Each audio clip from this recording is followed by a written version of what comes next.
स्थिरैरङ्गैस्तद्वामृतधनुभिर्विषेमदेव हितं यदायुः स्वस्ति न इन्द्रो वृधश्रवाः स्वस्ति नस्तार्क्ष्यो अरिष्टनेमिः स्वस्ति नो बृहस्पतिर्दधातु ॐ ब्रह्मदेवानां प्रथमः सम्बभूव विश्वस्य कर्ता भुवनस्य भोक्ता स ब्रह्मविद्यां सर्वविद्याप्रतिष्ठामथर्वाय ज्येष्ठपुत्राय प्राह अथर्वणेयां प्रपदेत ब्रह्माथर्वातां पुरोवाचाङ्गिरे ब्रह्मविद्यां स भारद्वाजाय सत्यवहाय प्राह भारद्वाजोऽङ्गिरसे परावरां शौनको वै महाशालो अङ्गिरसं विधिवदुपसन्नः पप्रच्छ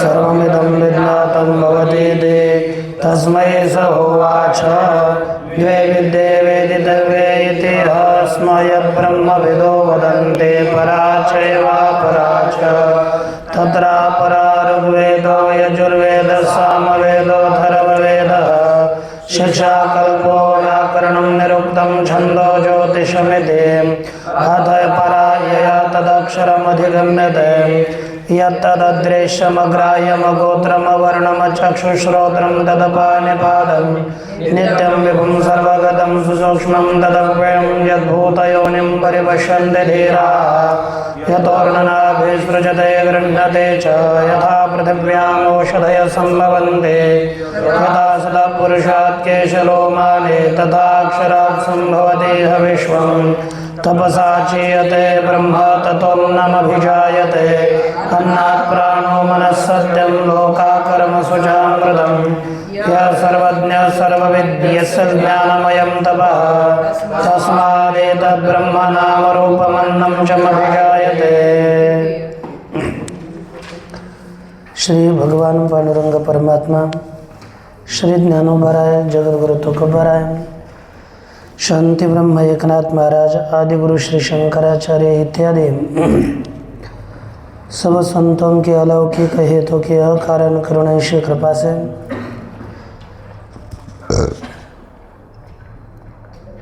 मुंडकोपनिषद का विचार करते समय मुंडकोपनिषद के प्रथम मुंडक के प्रथम खंड का हम लोगों ने विचार कल पूरा किया। षष्ठ श्लोक से आरंभ करके 6, 7, 8 और 9 इस श्लोकों में पराविद्या का दिग्दर्शन किया गया। छठे श्लोक में अक्षर का स्वरूप बताया। यद्भूत योनिम, इस यद्भूत योनि भूत योनि पद का 3 दृष्टांतों से सप्तम श्लोक में कथन किया। अष्टम श्लोक में ये जगत उत्पत्ति का क्रम बताया। नवम श्लोक में भी उसी का कथन किया गया। अष्टम श्लोक में कर्म क्रम बताया और नवम श्लोक में भी पुनः जगत उत्पत्ति विषयक कुछ अर्थ बताया। यह सर्वज्ञ सर्वविद। इस तरह से प्रथम मुंडक पूर्ण हुआ। अब द्वितीय मुंडक के आरंभ में भगवत भाष्यकार जी कहते हैं कि सांगा वेदा अपरा विद्या उक्ता। पूर्व में सांग अंगों के सहित शिक्षा कल्प व्याकरणम निरुक्तम छंदो ज्योतिषम, इस प्रकार षडंगों के सहित ऋग यजुः साम अथर्व इन 4 वेदों को अपरा विद्या बताया गया। सांगा वेदाः अपरा विद्या ये बताया गया। किसके द्वारा? का तो ऋग्वेदो यजुर्वेद सामवेदो इत्यादि मंत्र के द्वारा, इस पंचम मंत्र के द्वारा अपरा विद्या का दिग्दर्शन किया गया और उसी के आगे षष्ठ मंत्र के माध्यम से यत्तद अदृश्यम इत्यादि के द्वारा नाम रूपमन्नम च जायते इत्यंतेन अवशिष्ट 4 मंत्रों के माध्यम से इस ग्रंथ के द्वारा उक्त लक्षणम अक्षरम बताया हुआ लक्षण वाला अक्षर माने यह तदृश्यम अग्राह्यम अगोत्रम अवर्णम चक्षुश्रोत्रम तद्वा निपादम नित्यम विभूतम सर्वगतम सुसूक्ष्मम यह अतदव्यम यद्भूत योनिम परिपश्यन्ते धीरा, ये जिसके लक्षण बताए गए इस लक्षण वाले अक्षर का निर्देश किया जो कि यया विद्या अधिगम्य थे, जिस विद्या के द्वारा वह अक्षर जिस विद्या के द्वारा जाना जाता है वह परा विद्या सविशेषणा उक्ता,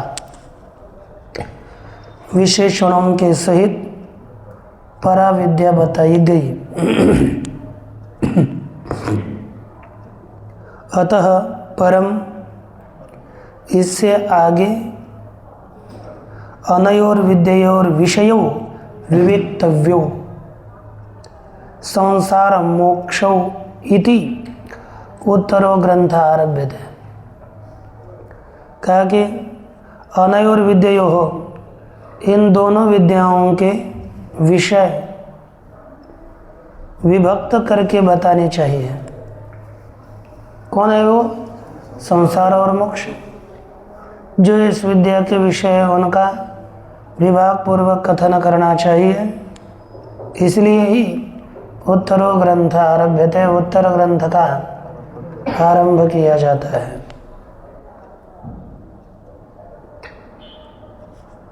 अब उसमें भी तत्र अपर विद्या विषय कर्त्रादि साधन क्रिया फल भेद रूप संसार, उन दोनों में परा और अपर विद्या में अपर विद्या का विषय कौन है तो उसी का बता दिया, कथन किया। कर्ता इत्यादि माने कर्ता कर्म करण संप्रदान अधिकरण इत्यादि साधन क्रिया और फल, इनका भेद रूप विभाग रूप विशेष रूपी संसार है, जिसमें कर्ता साधन क्रिया कारक सदा कर समझना है कि कारक क्रिया फल, यह कारक क्रिया फलात्मक जो विशेष संसार है वही अविद्या का विषय है। ये 3 ध्यान में रखना है, कारक क्रिया और फल। इसमें यह संसार अभी अपर विद्या का विषय है। वह कैसा है? का अनादि ही, वह अनादि है। अनादि कैसे? उपादान रूप से अनादि है, समझ लीजिए। स्वरूपतः वह अनादि नहीं है, उपादान रूप से अनादि है, क्योंकि उसको दूसरा हम कहते हैं प्रवाह रूप से अनादि कहते हैं। लेकिन प्रतिकल्प में सृष्टि की उत्पत्ति होती है, इसलिए उस संसार को केवल क्रिया कारक फल इत्यादियों को स्वरूपतः उनको अनादि नहीं कह सकते। उसका कारण अविद्या माया वह अनादि है, इसलिए इसको कारण रूप से, इसलिए टीका में लिखा पहली पंक्ति है अनादि ही, बाएं हाथ में पहली पंक्ति अनादि ही लिखा, उपादान रूपेण, उपादान रूप से अनादि है, स्वरूपतः नहीं। उसके बाद लिखा अनंत, अनंत का भी अर्थ लिखा। कैसे अनंत है यह संसार? ब्रह्म ज्ञानात् प्राग अंता संभवात अनंतः। इतना ही रुकना है, कॉमा देकर रखिए यदि आपको अलग अलग रखना है तो। ब्रह्म ज्ञानात् प्राक अंता संभवात, ब्रह्म ज्ञान से पहले इस संसार का अंत संभव न होने से अनंत है।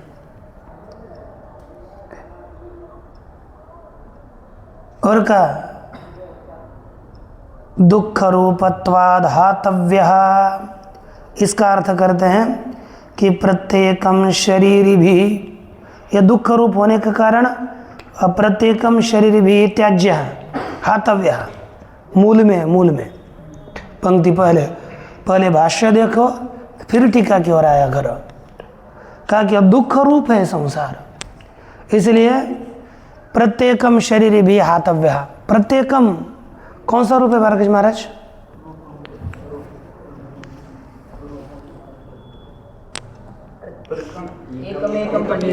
मैंने किसी को पूछा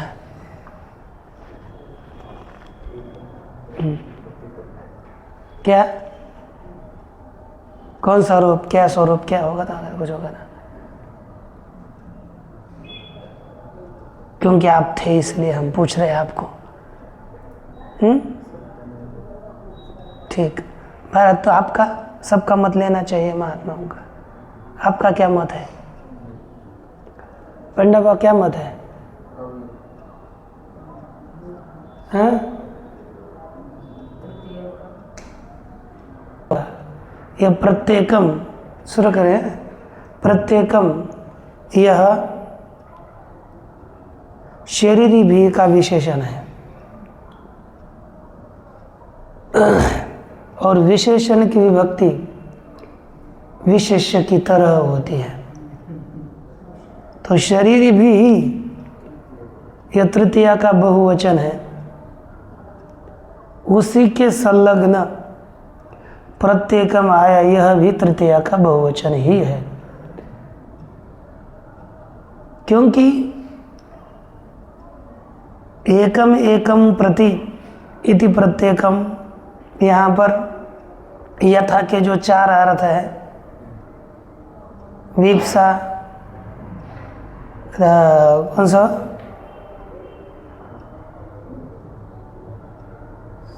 योग्यता, विप्सा, पदार्थानतिवृत्ति इति सादृश्यार्थ। ये योग्यता विप्सा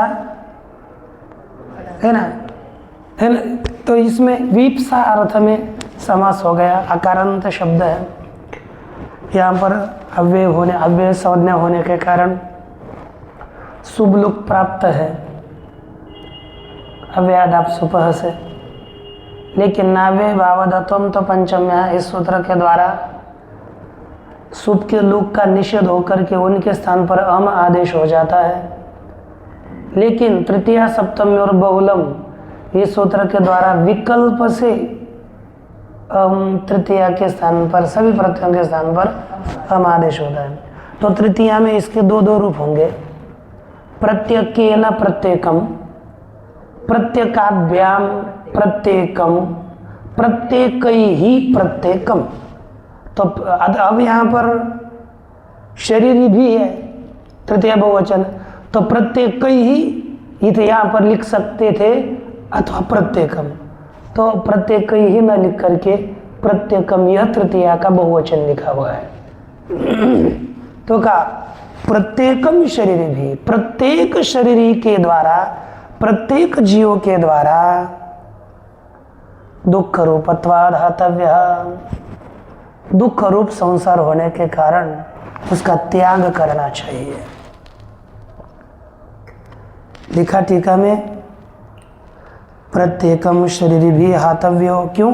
दुख रूपत्वाद इति अनेन यद आहुः एक जीववादिनः, जो एक जीववादी है कि एकम चैतन्यम एकया एव विद्यया बद्धम संसरते, एक जीववादी कहते हैं कि एक ही चैतन्य है और एक ही अविद्या के द्वारा बद्ध होकर के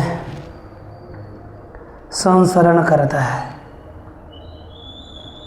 तदेव बद्धम कौन सा वचन है, आप बता सकते हो क्या? अब आया तो पूछ रहा हूँ।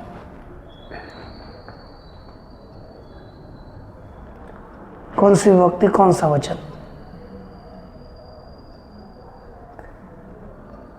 क्या हो रहा है आप लोगों को? उसका कर्ता है चैतन्यम और उसका विशेषण है बद्धम, तो कर्तरी प्रथमा एक वचन हो गया। तो यहाँ पर ये चैतन्य संसरण करता है संसार में। एक अविद्या बद्धम चैतन्यम संसरति, बद्ध हुआ चैतन्य संसरण करता है संसार में, जन्म मरण इस संसार में घूमता है। तदेव कदाचित मुच्यते, वही चैतन्य कभी कभी मुक्त होता है। कर्मणि प्रयोग है। न अस्मादादीनाम बंध मोक्षवस्तः इति, इसलिए हम लोगों को बंध मोक्ष होते ही नहीं है। इति, ऐसे जो एक जीववादी है उसका मत अपास्तम भवति, इस पंक्ति से ये एक जीववादी का मत निरस्त हो जाता है। क्योंकि प्रस्तुत में भगवत भाष्यकार ने प्रत्येकम शरीरी भी लिखा है, अर्थात एक जीववादी ये मत भगवत भाष्यकार जी को मान्य नहीं है। क्योंकि एक जीववाद में यद्यपि अद्वैत सिद्धिकार ने एक जीववाद यही माना है, लेकिन वो दिमाग में पड़ता ही नहीं है, आरूढ़ ही नहीं हो पाता और वो मान्य ही नहीं हो पाता। इसलिए मैं इसी के अद्वैत सिद्धि जब पढ़ते थे मैं उसके ऊपर ही आक्षेप लेता था, क्योंकि वो ऐसा बुद्धि में कितना भी कुछ विचार करके उसको रखो, एक जीववाद थोड़ा अटपटा सा लगता है। तो यहाँ पर भगवत भाष्यकार जी के कथन के अनुसार उसका खंडन किया गया और कहा श्रुति बहिष्कृतत्वात्, क्यों अपास्त है? श्रुति बहिष्कृत होने के कारण, श्रुति के लिए वह मान्य न होने के कारण, या कदाचिदिति तस्यैव यदा ज्ञानम तदा एव इत्यर्थ। दो है क्या? तीन। श्रुति थी जीवन मुक्ति प्रतिपादिका इत्यर्थ। ये किस श्रुति के द्वारा बहिष्कृत है? टिप्पणी 3 नंबर। जीवन मुक्ति का प्रतिपादन करने वाले श्रुति के द्वारा यह बहिष्कृत है। जीवन मुक्ति विवेक में यह विषय आने पर आप भूमिका में लिख सकते हैं।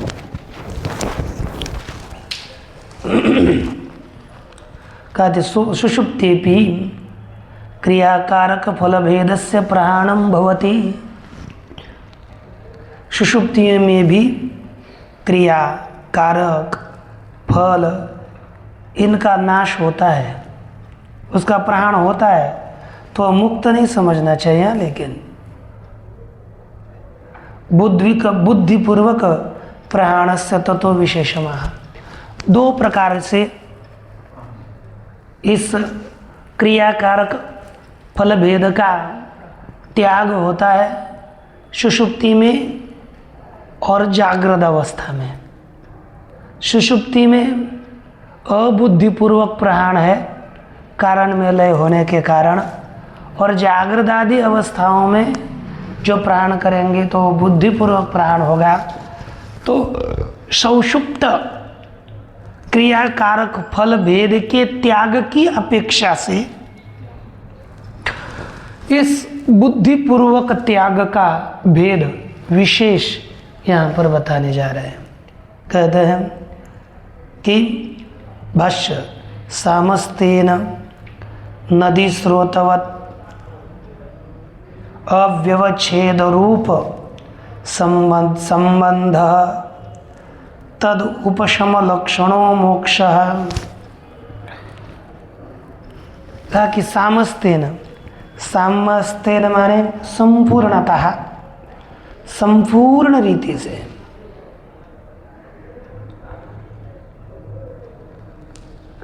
नदी स्रोतवत् नदी के स्रोत प्रवाह की तरह अव्यवच्छेद रूप संबंध, इस संसार का अव्यवच्छेद, उसका विच्छेद न होना, निरंतर प्रवाह रूप संबंध है वाला संसार है। तत् उपशम लक्षण, सामस्तेन उपशम के साथ जोड़ना है, संपूर्ण रीति से उस संबंध का उपशम होना, शांति होना, इसी स्वरूप वाला मोक्ष है। इसी को कहते हैं मुक्त होना। सरल सरल मुक्ति का अर्थ है इस बंधन से छूटना, बस। मोक्ष का यद्यपि विचार सागरादियों में हम अर्थ करते हैं अनर्थ निवृत्ति पूर्वक परमानंद की प्राप्ति। प्राप्ति मोक्ष नहीं है, इससे मुक्त होना मोक्ष है। अनर्थ की निवृत्ति, यही मोक्ष माने मुक्त होना, छूटना बंधन से, इतना ही है। और वो परमानंद की प्राप्ति यह अर्थात सिद्ध है, वो प्राप्त करनी नहीं है। मोक्ष के लक्षण में आने की आवश्यकता नहीं है, वह अर्थात प्राप्त है। यानी बंधन निवृत्त, जैसे बाबुळीची सारावी हाथे, इतना काम है अपना पानी, तो वैसे ही स्वतः सिद्ध है, वो प्राप्त करने के लिए लक्षण में नहीं, मोक्ष इतना ही है। यहाँ पर भगवत भाष्यकार के पंक्ति के अनुसार कहते हैं कि नदी स्रोतवद अव्यवच्छेद रूप संबंध अयम संसार, यह संसार है, तद उपशम लक्षणों मोक्ष, उसका उपशम रूपी यही मोक्ष है और वही विद्या का फल है। टीका में लिखते हैं सोपाध्य विद्या कार्यस्य अविद्या प्रहाणेन आत्यंतिक प्रहाणम विद्याफलम। क्या बताया? स्व उपाध्य विद्या कार्यस्य, स्व माने अधिकारी चैतन्यम, अधिकारी पुरुष, अधिकारी जीव, अपनी उपाधि जो अविद्या, उस अविद्या का कार्य सब संसार उसी का अविद्या प्रहाण के द्वारा। अब का, क्योंकि कार्य का नाश करना है तो अविद्या के नाश के द्वारा आत्यंतिक उस कार्य का प्रहाण, त्याग, यही विद्या का फल है।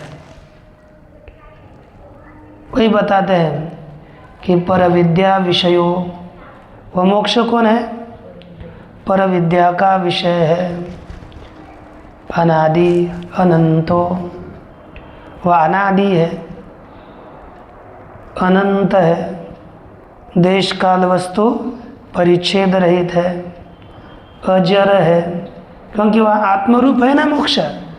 और मोक्ष प्राण किम रूप होता है?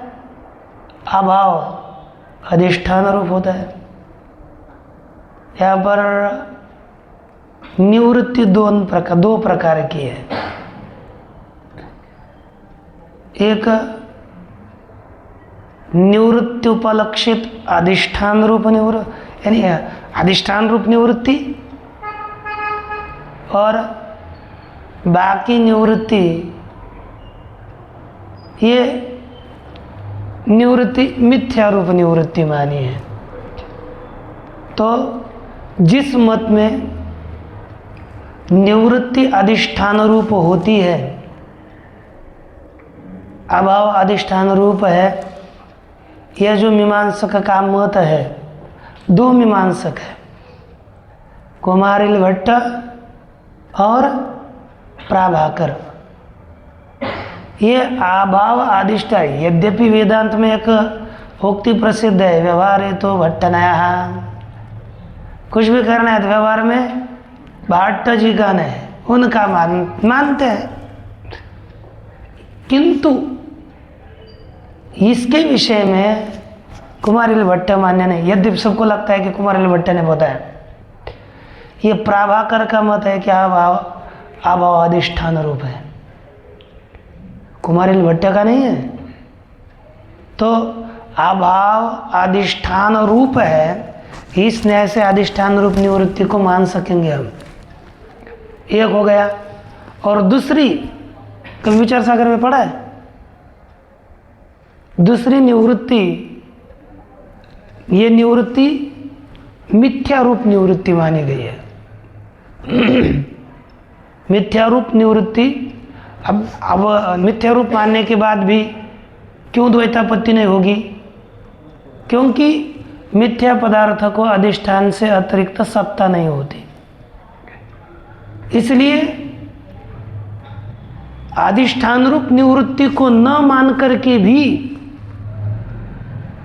ऐसे सीधा अधिष्ठान रूप मानने पर ऐसा खाना और अधिष्ठान से अतिरिक्त मिथ्या रूप निवृत्ति मानना, ये ऐसे खाना समझ लो, क्योंकि अध्यस्त पदार्थ अधिष्ठान रूप होता है, इस न्याय से भी वह अभाव अधिष्ठान रूपी हो जाता है।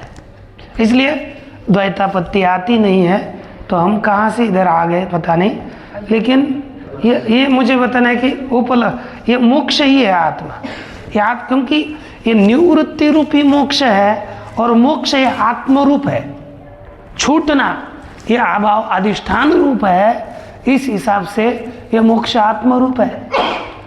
तो वो कौन हो गया? अजर है, कभी बूढ़ा नहीं होता, अजर है इसलिए अमर है। अमर माने अपक्षय रहित है, क्षय नहीं होता, क्योंकि बहुत जगह पर अजर अमर अमृत अमर अमृत ये दोनों साथ ही शब्द आते हैं। तो इसका टीका में अर्थ लिखा है, ध्यान में रखिए कभी भी, अमरो अपक्षय रहित इत्यर्थ। जो षड्भाव विकार है उसमें पंचम विकार अपक्षय अपक्षीयते, इस विकार से राहित्य अमर पद से बता दिया, और अमृत इस पद से नाश रहित विनश्यति इस षष्ठ विकार से रहित बताया गया। हम अभय, उसी प्रकार यह परमात्मा मोक्ष अभय है, इसमें कभी डर नहीं, परमात्मा रूप है। शुद्ध है माने स्वभावतो माया मल रहित, माया के मल से रहित परमात्मा है। प्रसन्न, ये प्रउपसर्ग पूर्वक शद्रु विशरणगत्यवसाधनेषु, इस धातु से प्रउपसर्ग करके सीधा सद धातु है, तो प्रउपसर्ग पूर्वक सद धातु का उससे अर्थ चेंज हो जाता है। बलाद उपसर्ग जबरदस्ती से धातु अर्थ अन्यत्र नीयते, उपसर्गेण धातु अर्थ बलाद अन्यत्र नीयते। प्रहार आहार विहार संहारवत इत्यादि इत्यादि इत्यादि। अब तो श्लोक ध्यान में पूरा नहीं आ रहा, यथा जैसा है वैसा। अब ये प्रसन्न, प्रसन्न आनंद रूप है, स्वात्म प्रतिष्ठान लक्षण, स्वस्वरूप में प्रतिष्ठित होना रूपी यह मोक्ष है, वह विद्या का विषय है, परमानंद है और अद्वितीय है। पूर्वं तावत् अपर विद्यायाः विषय प्रदर्शनार्थम आरंभ। पहले आदौ, तावत माने आदौ, पहले, पूर्व में अपर विद्या का विषय प्रदर्शन करने के लिए आरंभ करते हैं। क्यों कहते कि ही, क्योंकि तद्दर्शने तन्निर्वेदोपपत्ते है, अपर विद्या के विषय को दिखाने पर उससे निर्वेद माने उससे वैराग्य की सिद्धि होने से, किसकी? वैराग्य।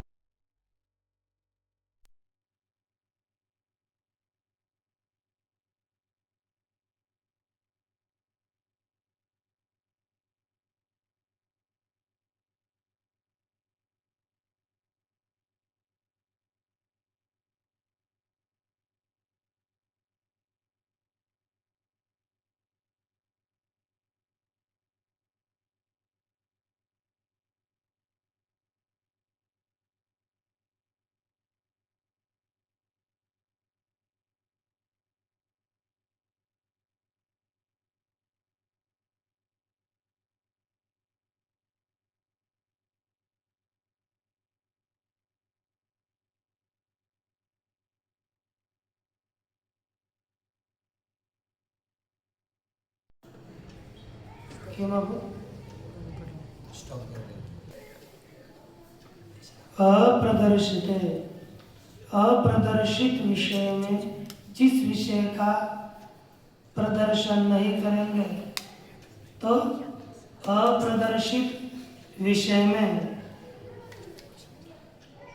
क्या जिस विषय का प्रदर्शन नहीं किया उसकी परीक्षा सिद्ध नहीं होती। परीक्षा माने क्या रे? परीक्षा अर्थात क्या? परीक्षा अर्थात लक्षणे दोष नास्ति नास्ति है लक्षितस्य लक्षणम संभवते न वा इति परीक्षा, है ना? ये तो आप आचार्य को पूछ रहा हूँ मैं। इति तत्प्रदर्शयन, उसी को ही प्रदर्शित कराते हुए यहाँ पर कहते हैं तदेतत् सत्यम मंत्रेषु कर्माणि कवयो यान्यपश्यंस् तानि त्रेतायां बहुधा सन्ततानि तान्याचरथ नियतं सत्यकामा येषवः पन्थाः सुकृतस्य लोके ताकि तदेतत् सत्यम, वह यह सत्य है। माने आगे बताया जाने वाला जो कर्म है वह सत्य है। माने फल का अव्यभिचारी है, वह अपने फल को देता है, इसलिए वह सत्य है। कवयो मंत्रेषु यानि कर्माणि अपश्यन्, कवियों ने मंत्रों में जिन कर्मों को देखा, तानि कर्माणि त्रेतायां बहुधा सन्ततानि, उन्हीं कर्मों को त्रेता में, अब आप बोलोगे कौन सा त्रेता युग क्या थे, इसके अनुसार बोल सकते हो क्या? ये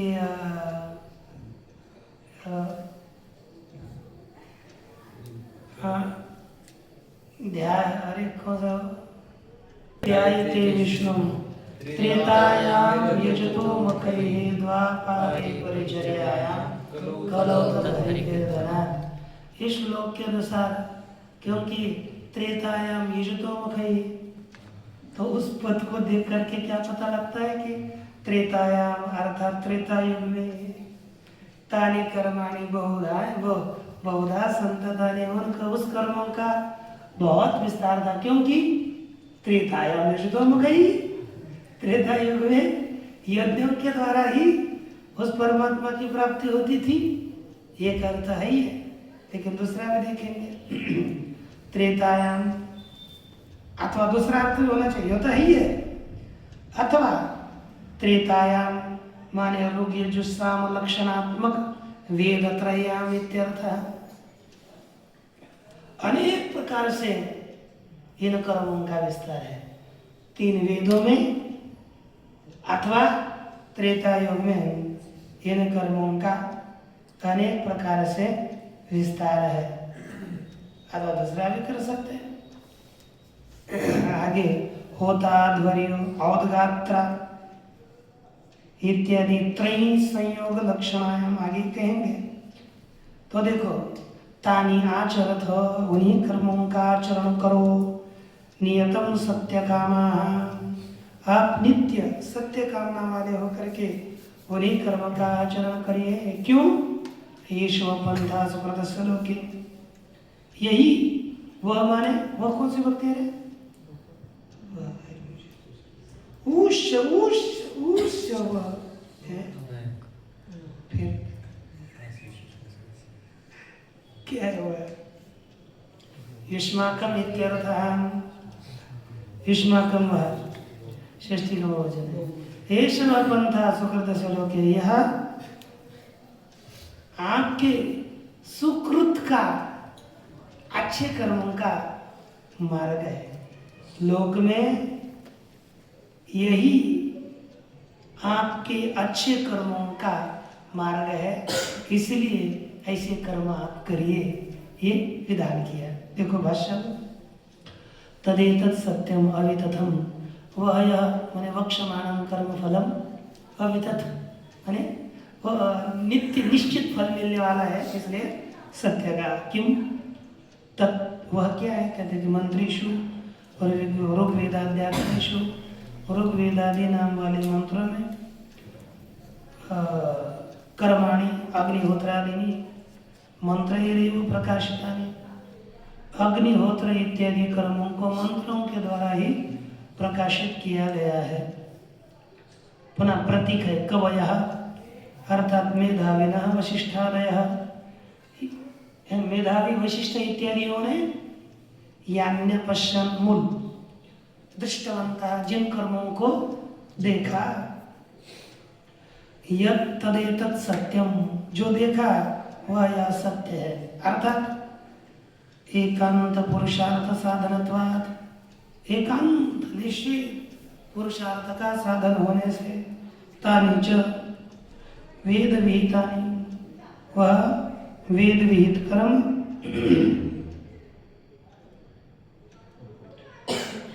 वेद विहितानि ऋषि दृष्टानि कर्माणि, वह वेद विहित ऋषियों के द्वारा देखे गए कर्म, त्रेतायाम लिखता त्रयी संयोग लक्षणायाम, त्रयी अर्थात ऋग्वेद सामवेद, इनके संयोग रूपी होता, अध्वर्यु, उद्गात्र प्रकारक, जो त्रयी संयोग रूपी ये वेद त्रयी है, उसमें अधिकरण भूताया, ये जो कौन अपना बोलता है ना, होता, अध्वर्य और उद्गाता, ये अधिकरण है इन कर्मों का। इसलिए उसमें उन ऋग्वेदादि, वो जो होता, अध्वर्य और उद्गाता है, उनमें ये ऋषि, ये सभी कर्म बहुधा, अर्थात बहु प्रकार संततानि, अनेक प्रकार से उनमें कर्म विस्तार को प्राप्त हो चुके हैं। आपको कर्म के लिए कहा ऋग्वेद विहित पदार्थो हौत्रम, ऋग्वेद के द्वारा बताया गया पदार्थ हौत्र है, यजुर्वेद के द्वारा बताया गया आध्वर्य है, और सामवेद के द्वारा बताया गया औदगात्र है। टीका में लिखा है नीचे से तीसरी पंक्ति टीका में, तद्रूपायाम त्रेतायाम, तद्रूप ये हौत्र, आध्वर्य और औदगात्र कर्मात्मक जो ये त्रय है, उसमें कर्म विस्तार को फैली हुई है। संततानि प्रवृत्तानि कर्म भी क्रियमानानि, कर्मियों के द्वारा किए जाने वाले। अथवा त्रेतायाम वा युगे, अथवा त्रेता युग में कर्मों का विस्तार था। प्रायशः प्रवृत्तानि, प्रायशः उसमें ही कर्म प्रवृत्त थे। अथो यूयम, इसलिए आप लोग तानि वेदोक्त कर्माणि आचरथ निवर्तय निर्वर्तयथ, संपन्न करो, आकुरुथ, उनको करो, नियतम नित्यम, नियतार्थात नित्य, सत्य कामा, सत्य यथाभूत कर्म फल कामा, यथार्थ कर्म फल की कामना करने वाले होकर आप इसकी इच्छा करो। एष वः युष्माकं पंथः, यह आपका मार्ग है। किसका? सुकृतस्य स्वयं निर्वर्तितस्य कर्मणः। सुकृत का अर्थात स्वयं निर्वर्तित निष्पन्न किए हुए कर्म का मार्ग है। लोके, लोक में,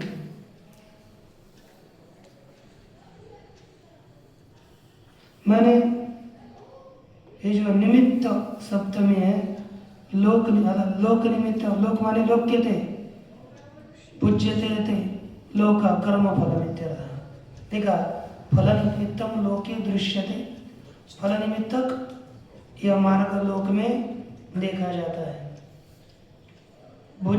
लिखा लोक्यते दृश्यते भुज्यते इति लोक अर्थात कर्म फल। लोक शब्द का अर्थ क्या है? कर्म का फल। इसकी उत्पत्ति दे दी गई। तदर्थम तत्प्राप्त है, उस कर्म फल की प्राप्ति के लिए ऐसा मार्ग है इत्यर्थ, यही कर्म मार्ग है। यानी एतानि अग्निहोत्रादीनि त्रयां विहितानि कर्माणि, जो यह अग्निहोत्रादिक वेद त्रयी में कर्मों का विधान किया गया है ना, विधान किए हुए कर्म है, तानी वह कर्म ही ऐसा पंथा, यही मार्ग है, अर्थात अवश्य फल प्राप्ति साधन इत्यर्थ, निश्चित फल की प्राप्ति का साधन है, यह बताया गया। बाकी का विचार हम बाद में देखेंगे। ओम पूर्णमदः पूर्णमिदं पूर्णात् पूर्णमुदच्यते पूर्णस्य पूर्णमादाय पूर्णमेवावशिष्यते। शांति शांति।